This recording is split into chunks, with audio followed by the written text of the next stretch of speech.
Hello and welcome to FI for Kids, the podcast about guiding your kids on the path to financial independence and extraordinary lives. I'm your host, Dominic DeLaquil. Our guest today is franchise coach and consultant Adam Goldman. As a father of three, he is passionate about helping families harness the advantages of franchising to create an integrated life where relationships, health, and business all come together to create lasting success and financial independence. Welcome, Adam, and thanks for coming on the show. Thank you so much, Dominic. So let's start with what you learned about money as a kid growing up. So look, I was very blessed to have amazing parents. But what I would say is the one area that they always struggled with, frankly, was finances. My parents took up these credit cards that were very high interest rate. It was a situation too where sometimes they wouldn't even pay bills. And I don't know the reason for it. They weren't particularly savvy financially. And so I learned lessons about what not to do as opposed to what to do. Yeah. Did that create a lot of stress in the household? It did, for sure. Yes, absolutely. Yeah. And so then I'm assuming that it wasn't something, well, I guess maybe I shouldn't assume that. So apparently if they weren't very savvy, they weren't teaching you sort of money lessons. Were there conversations about money in a stressful way, or was it just sort of more of a baseline kind of stress that you picked up on and were able to attach to finances? So when my grandfather passed away, even at a young age, I became the default financial person in the house, which frankly, I probably shouldn't have been that in my 20s. Yeah. I was that person at a very young age that kind of was in charge of the finances because my parents couldn't handle it. Yeah, interesting. So what effect do you think that had on you at the time and then also later on? Well, I have a very interesting relationship with money in general, Dominic. And what that is I can't go to a casino. I just can't because some people say, hey, I just lost a couple dollars on a blackjack or what. I have such a value for money. My grandfather is a Depression era guy, was a Depression era guy back in the day. And he was so frugal that he used to save plastic bags, right? So I can't stand to lose money. It's just too much of my DNA. So I'm at no risk at all of sports betting. It's just too painful for me. Yeah. Right. Yeah, you bring up I laugh at the plastic bag thing because my parents were from the Depression also, and my mom used to do that. So anyway, I think that's apparently not an uncommon thing. And you've got three kids, right? And what approach are you taking with them then about money? I want to be totally transparent. I mean, I love how Shaq said to his kids, and he said, hey, look, I figured this out. Your daddy's rich, right? Not saying that I'm Shaquille O'Neal rich, right? But hey, I figured it out, but you got to figure it out too. So the idea is for them to not be afraid to ask questions related to money, number one, but also to have hunger for money as well, right? And to not feel like they're overprivileged. And so one of my favorite things is I love the game Cashflow by Kiyosaki. It has become a big thing in our household. Monopoly is a close second, but just even these skills that they learn. I mean, it's just really funny. Like they're talking about ROI at age 7, which I thought was fascinating. Yeah, that's cool. I mean, so I think the transparency thing is really important, and I think strategic board games of all kinds have a lot of benefits, whether they're specifically about money or not, because I think they teach kind of all the same things, right? Like they teach probability, and they teach sort of, a certain amount of strategy, and they teach valuation and all those kinds of things. And so, and obviously cash flow teaches all those things, and it's specifically geared around money and giving them different ideas about, okay, how all this works and being able to make deals and negotiate and all that sort of stuff. So, but just the idea that you're getting them talking about it at a young age, I think is so valuable. And you mentioned something interesting there, Adam, which is you want them to have a hunger for money. And that's come up in different conversations for me in the last couple of weeks, kind of in different ways. So one of the things is, and I think in the context you mentioned it, as I understood you, is you want them to be hungry and that you don't want them to feel privileged. And that was a conversation I had on a recent episode where someone who's a financial planner was saying, his daughter didn't grow up the way he did, and he was worried about how she was going to make that transition when she has to provide for herself, because she's just grown up in a world of relative privilege. And on the other hand, I was talking with somebody else, and they were concerned, talking and thinking about money all the time, then you just become then you become obsessed with that, and then that makes you a bad person and all these other things. And I'm like, no, not at all. So, and I think,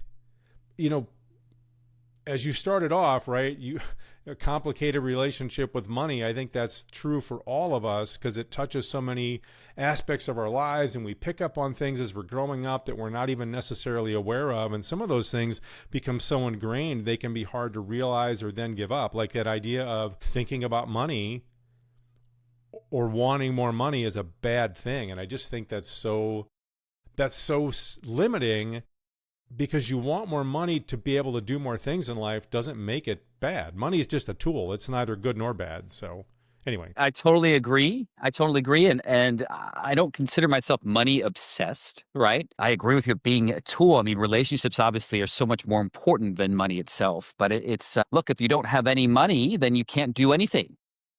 Right.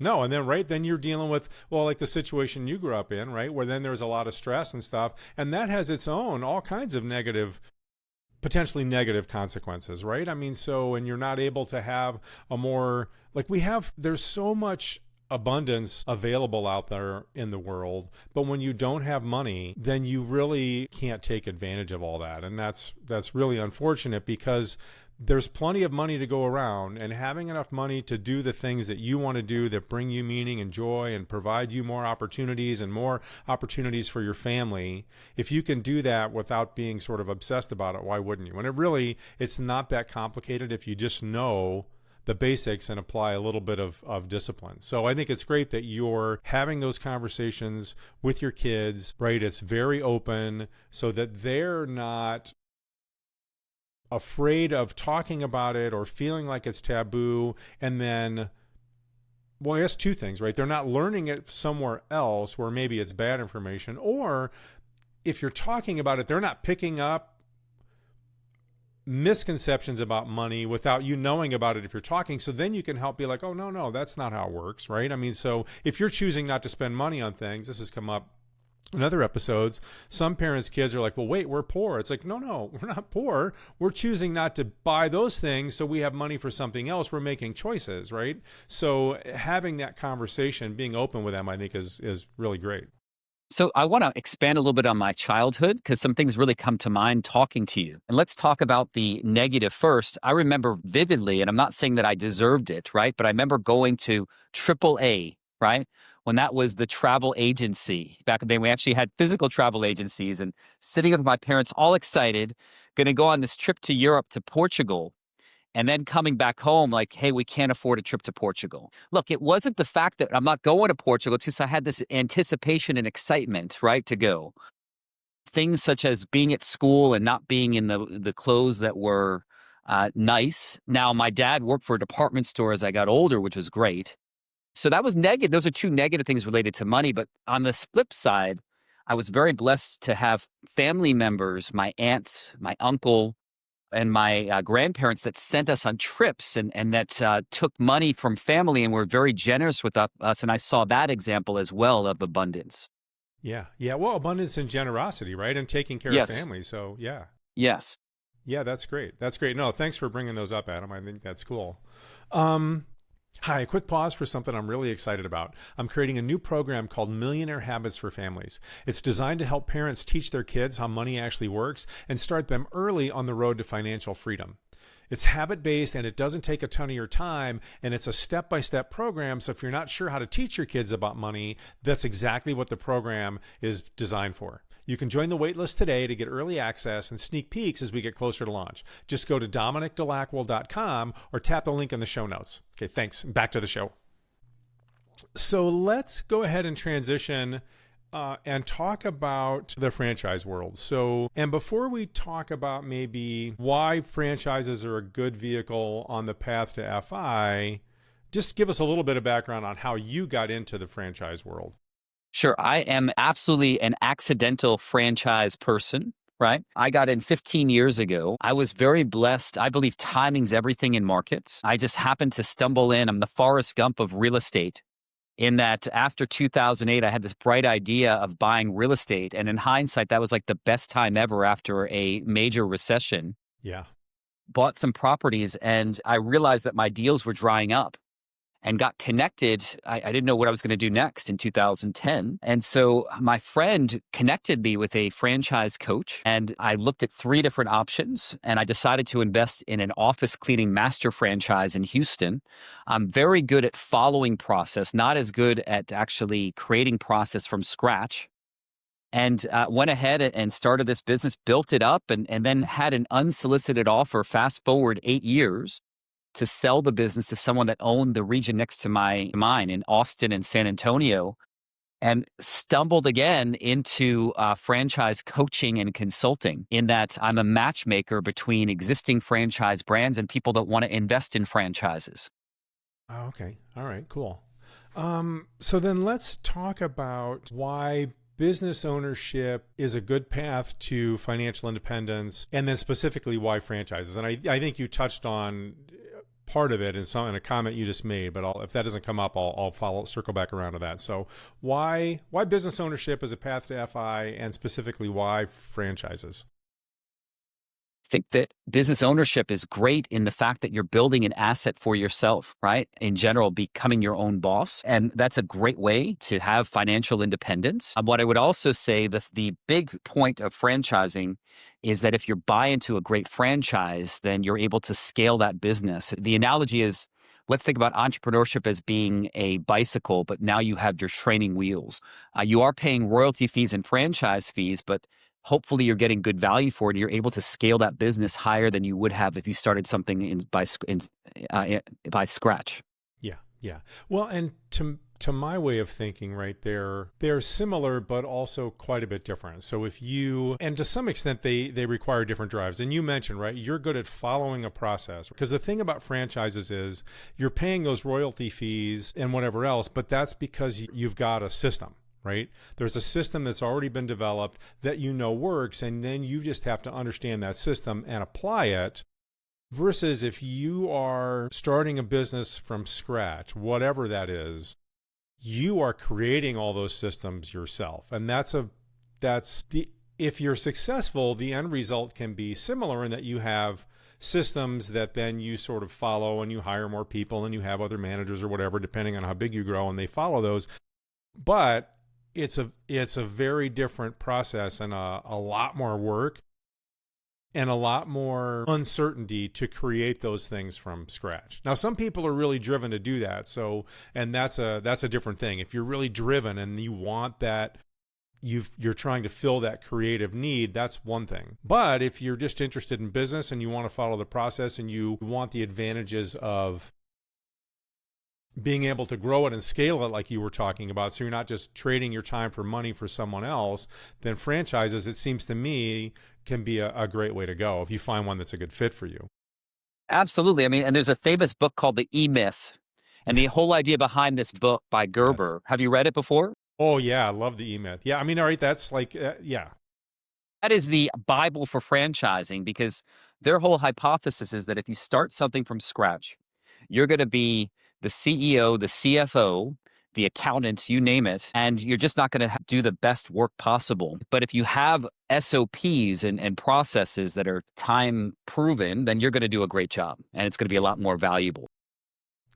Yeah. So let's talk a little bit about your ideas of utilizing franchising as a way to sort of get out of a corporate job, to get out of working for someone else. So let's talk about it as a transition piece. Let's do it. Look, my friend asked me the other day, we were both doing steps at Rice University here in Houston. And he's like, Adam, what is the avatar of the person that invests in a franchise? And Dominic, the avatar it's kind of overarching, but it's someone that hates corporate America for whatever reason, right? There are so many different flavors of that. Maybe I don't like my boss. Maybe I'm spending too many weeks away on an oil rig somewhere. But what I would say is this: there are 2 different paths, and they both have their pluses and minuses. The first path is just to go to cold turkey, right? You have a husband and wife. Maybe one of them decides to kind of put full effort in the beginning in the business. The second path, which I think that people that are more risk averse go on, is some brands allow you to run businesses with managers, to run it part-time at the beginning. So you're able to keep your day job and have this running after hours. I have a friend here in Houston who is really good at managing people. He's a pastor during the day, and he literally breaks bread with his staff at 8:30 in the morning or 8 o'clock in the morning for a half hour. And he's able to really connect with them and not really spend the daytime at that office for this business. I mean, both options are viable, but those are really paths to actually business ownership and franchising. Okay, so I mean, it just sounds like they're. Let's talk then for a minute about all the various different types of options that are out there. And obviously, we can't cover everything, but maybe just give enough kind of options that are different just to give people an idea of the huge variety of franchise options that exist out there. Well, let's talk about funny options, right? There are 75 different industries that are in my portfolio and numerous brands in each of these 75 industries. One of the most interesting brands that we have, and it's not in my portfolio, but the wackiest is that there's actually a franchise brand called Goose Chasers, where literally you go in a car with dogs to golf courses and chase away geese. Yes. So that gives you the breadth because it's not only about McDonald's and being in the back and flipping hamburgers. Inside of my inventory, I have things that are service businesses. Right now, I'm very excited about things. It's not a very glamorous industry, but many of my candidates are kind of drawn towards senior-related franchises. It's a silver tsunami. So there are all these businesses related to seniors that I think make sense with our demographic here in the United States. Of course, there are restaurants. There are things in the fitness industry. Everyone's heard of Orange Theory. I can keep on going and going and going. I'm more focused with my candidates on giving a characteristic type match as opposed to matching them with a specific industry. Yeah, well, let's talk about the characteristic match because I think that's an interesting thing too. Because so I'm assuming what you mean then is finding something that's a good fit between that person who's interested in having a franchise and the franchise itself. So talk about that. So look, what I would say is culture. I mean, I think of my role as being almost like dating, right? Where people are coming to me and they're telling me what they want for, and I'm making a match. I'm a matchmaker. And there's so many different elements in finding that right fit, whether or not it's in dating or investing in a business, Dominic. So look, I mean, some things that I'm talking about are cultural fit, which people really don't think about. Chick-fil-A has a specific culture, right? If you don't fit that culture, you probably shouldn't be a Chick-fil-A franchisee. That's just one example. But what I would say also is from a characteristic point of view, it's about, do you have sales experience and sales aptitude? Because I frankly have some brands that are more sales heavy than others. Sure. Okay. Yeah. So what other thoughts about how someone can identify what's a good franchise fit for them? So some people are more extroverted and more sales qualities are going to come easier for them. Others are more introverted. You mentioned one of your clients who's really good with managing people. So it made sense for him to have a route whereby he's managing other people that are doing most of the work. What are some of the other things that you look at in terms of trying to match people up? Well, let's talk about geography. Right? Because if I have someone in rural Iowa that comes to me and if someone else in New York City, there are certain businesses that would work one place and not work somewhere else, right? So I think that's a big component as well. And I would say that I have certain brands that need to have businesses, things like home health care that are needed no matter where you're located. Yeah. Okay. So we're going to take a quick break and we'll be right back. Hey, if you've been listening and you're thinking, I want to actually start teaching my kids about money, but I don't know where to start, then you're in luck. I hear that comment a lot, actually, so I've been working on something new. It's called Millionaire Habits for Families, and it's a step-by-step program designed to help parents teach your kids about money. It's simple, it's habit-based, and it's built for real families, so it doesn't take a ton of your time. You can join the waitlist right now and get early access and behind-the-scenes updates. Just click the link below or visit DominicDeLaquil.com and get ready to start building your family's financial future one habit at a time. Okay, so we were talking about how to match up franchises and franchisees. Let's talk about, because I know you've mentioned this before, how franchising is a great alternative for real estate investors. Yes. So why is that? Well, I think I'm a big believer in diversification, right? I mean, if you're only focused on real estate, frankly, real estate returns haven't been so great over the past couple of years, and maybe it's going to get better, right? So I think it's great to have other things in your portfolio and other things of interest. I know I do, right? I have real estate in my portfolio and I have the stock market, and I think that there are certain advantages of having a franchise in there as well. Yeah, okay. Now, do you still have franchises now? I do not have any franchises in my portfolio anymore. Look, I'd be open to having it as a passive investment, but I'm glad you brought that up because I don't have anything in my portfolio that is completely absentee. Just don't. Right. So if someone doesn't have 5 or 10 or 15 hours a week, I would recommend to not invest in a franchise because it does take time, even as a part time owner. Yeah, yeah. No, that's a really good point. Right, because some things, I mean, there are people that do the stock market and do it, very passively. They just have some ETFs, they put money in their 401k, and I mean, they really don't give it much thought, right? They pick a couple things and then they don't. And you can do that. That's okay. They put all their money into a whole market fund, VTI or something, and just put their money in there, don't think about it. I mean, so you can be completely passive. And there are ways to be more passive or somewhat less active, I guess, with real estate, having property managers and so on. But all those things do require some level of effort. So I think that's a good point. And that gets to this idea when someone's working their way towards financial independence, there's no one right path, and the picture is different for everyone. And it's different for people at different points in their life, right? So someone who's younger, a young adult, might have lots of time and energy, and they're willing and hungry enough to be active.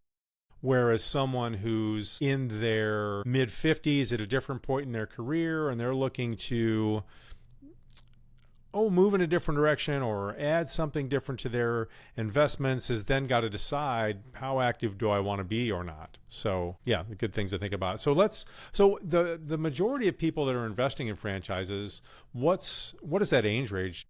Anywhere from 25 to 74. Wow. Okay. with a big skew towards 40s and 50s. Yeah.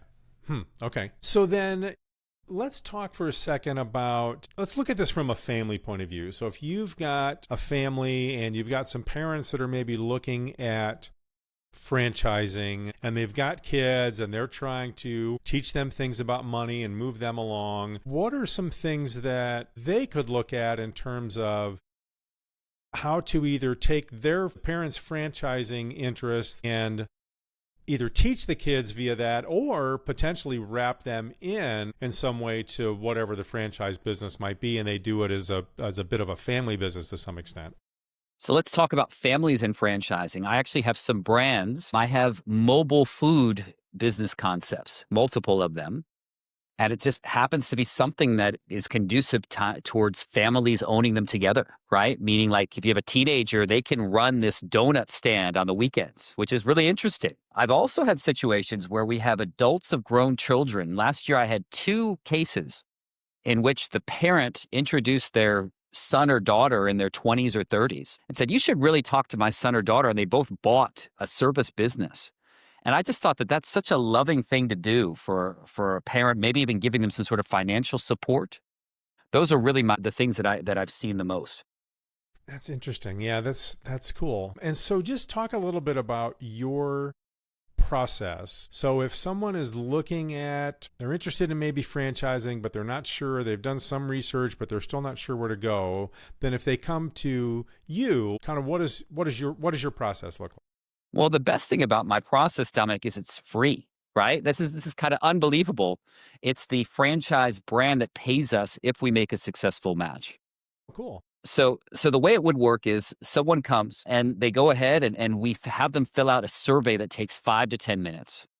And then after they fill it out, I have a more in-depth conversation to get to know them better. And after we have that conversation, I write a model in order to figure out this ideal franchise, not even thinking about brand, things such as how many employees, blue collar, white collar, how many hours per week they want to spend in the business.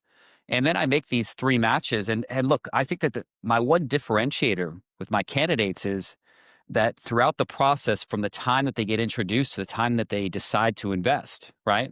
I'm just kind of on a regular basis there as a guide or a coach or consultant and kind of talking about things that franchise development reps don't necessarily talk about, allowing them to ask the right sort of questions along the way. As someone that's been in this industry now for 15 years as both a franchisor and a franchisee and a coach. And I think it's very valuable for my candidates. Yeah, no, it sounds great. And I mean, and I think we had talked about that before, and I forgot that you had said that for the potential franchisee to use your services is free because the franchise is paying you if there's a match. So that's even better. That's fantastic.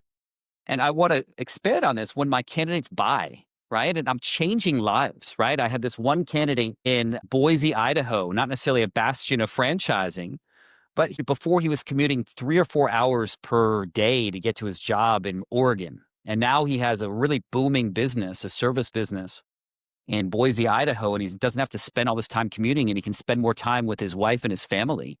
I'm really laser focused. I have a round table every quarter where I visit with my candidates and we talk about what's going on in their business, and they kind of talk to other franchisees in other sectors to kind of get ideas on marketing or best practices or just relationships in general with their franchise brand.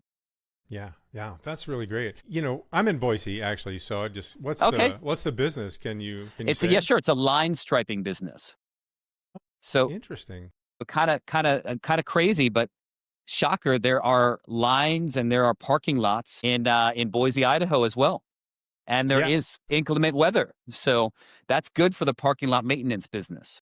Yeah, well, I mean, and Boise's growing like crazy. I mean, so he's probably doing very well, right? Because He's doing really well. I places going can't up get him on right the and left and phone. lots of parking lots. The only time he can speak on the phone is 6 a.m. Wow. Yeah, because he's so busy. Yeah. Yes. He has an off season, right? Because it's hard to do line striping in January, but Yeah. he gets to have some additional time off. Yeah, no, that's great. That's really cool. So let's talk a little bit about E2 visas and immigration. Yeah. So look, I think that let's just talk in general about immigration in the United States. For obvious reasons, I mean, you see all these footages of ICE being on the streets. I mean, people got spooked at the beginning of this year about immigration. They somehow thought, hey, this country doesn't want immigrants again. And I think that immigrants are still the backbone of the United States, right? And so many people don't realize that this well-kept secret, there are about 140 countries that are treaty countries. One of the only exceptions is India. But you name a major country besides that, countries like the UK or Canada, and all these other countries are E2 treaty countries. And the way it works is you raise your hand. I've never had one of these visas not approved. And you say, I'd like to come to the United States. I'd like to create American jobs. Here's my investment of about $125,000. May I please enter the United States with my family? And 100% of the time, people have said yes. I've never had one of these things not approved before. Yeah, and so then they do a franchise, right? And then Yep, that's correct. Yeah, so they're moving here. They're creating a nice life for their family, just like the line striper who lives, I don't know, next door to me for all I know. And then but then they're creating jobs, right? Yep. For other people. So It's a win-win. It's a total yeah, win-win. absolutely. Yeah, no, that's cool. That's very cool. So let's talk about what we haven't touched on yet, which is let's talk about the range of money, right? Because I know some people know, like, well, if I'm going to do a McDonald's franchise, I got to have $1 gazillion and X amount of net worth. But there's such a wide variety. So let's talk a little bit about the money that might be involved if someone was interested. And Dominic, I did forget to answer something on that previous segment. What I would say is this, that with E2 visas, one of the big motivations is for family and for kids, right? It's not necessarily about the adult. It's like, hey, I want my kids to have the best life possible. I want them better education. That's the reason why people are coming on an E2. Almost 95% of my E2 placements are parents and kids. Yeah, cool. Very cool. So let's talk about the range. So let's talk about the high end, right? McDonald's is a 7-figure investment, meaning over $1 million, and there is financing available. If we're looking at brick and mortar retail, on the lower end, it might be $250,000 to $300,000 to have a small footprint boutique fitness studio. If you're looking at service businesses, I live in Houston, Texas, and I would say that on the low end, it's about $125,000 for a mosquito spraying business that's non-brick and mortar. Okay. So my range is anywhere from $125,000 and up. Yeah. Okay. Now, is there financing available for the lower end things too? Absolutely. Many people don't realize that you're allowed typically to take stock out of NVIDIA or Amazon and invest it in yourself in a ROBS type program. Okay. So that's all really interesting, Adam. I mean, so again, I think, and since there's no cost to people, then anyone who's listening that's potentially interested should reach out to you and start a conversation, right? Because you can help them start to narrow down and identify, maybe give them more specific things to look at, and they can go through a whole process with you. And if they find something, then everybody wins, right? Then you're getting paid to do your job as a coach. You've really helped them find something that's a good fit for them. Right. And then they can go down this path and really then kind of create something for themselves and their family and because once they get started, then if they want to, they can build from there and expand or whatever they want to do. So I think that's really great. So go ahead. Go ahead. Sorry. No, I was just going to ask where people could find you, but Yeah, exactly. I was about to say that. Exactly. So look, if you're interested in a free 15-minute chat, reach me at franchisecoach.net. And love to kind of have a follow-up chat with you. Okay, I'll put a link for that in the show notes, so franchisecoach.net. You've also got a book, The Franchisee Lifestyle. Yes, so here it is right here. And the idea behind this book is, again, there's kind of a misconception that people have about franchising, thinking that it's owner-operator, fast food restaurant, QSR. I'm going to be the one flipping hamburgers. This is real case studies with real franchisees that talk about how investing in franchises allows them to have the freedom and the lifestyle that they deserve. Yeah, cool. I'll put a link for that in the show notes also. I don't know, any last minute words of advice or suggestions for people? What I would say is this, that when I looked at franchising, I myself had misconceptions, and I think that people would be blown away about the breadth of different options there are from a characteristic point of view, the amount of time that you need. And I just think that it's interesting to look at franchises as a vehicle to create wealth. Yeah. No, you've got me thinking about it more than I have for a long time. So I think that's really great. So thank you so much, Adam, for coming on and for doing the stuff you're doing. I think, I'm sure that it's got to be really satisfying for you to help these people and make these matches, and then they can really sort of build something. So I think that's great. Thank you so much. Thank you so much for what you're doing, Dominic, as well. Yeah, thanks. Thank you for listening to this episode of the FI for Kids podcast. Please support the show by hitting subscribe and receive new episodes every Thursday. The intro and exit music this episode are courtesy of Douglas Cameron. As always, you can find links to the FI for Kids music in the show notes. Thanks again, and we'll talk next week.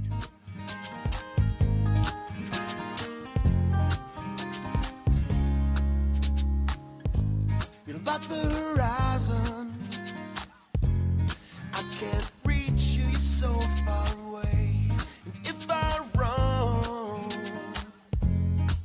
to the place I want you to stay, you'd be gone. I've been left wondering why you moved on, and why you never said goodbye. I can't wait any longer. I see the writing on the wall.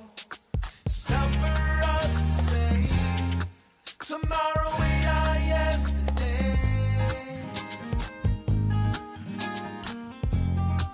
Tomorrow we are yesterday.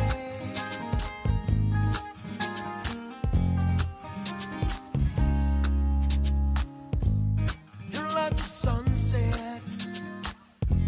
You're glowing bright, but you're fading. And what I don't get is why I'm left here waiting. But I'm like a phoenix. I won't